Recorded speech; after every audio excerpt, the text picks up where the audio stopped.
Когда будут дивиденды, да? Традиционный вопрос.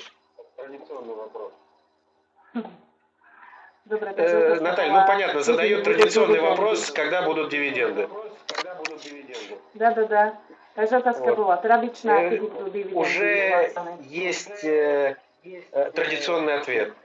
В этом году по своему пакету вы уже будете получать доход.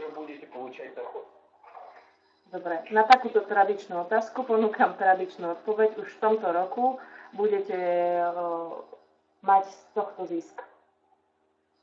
То есть, что такое доход? Вы можете всегда его продать дороже, чем вы за него заплатили при покупке.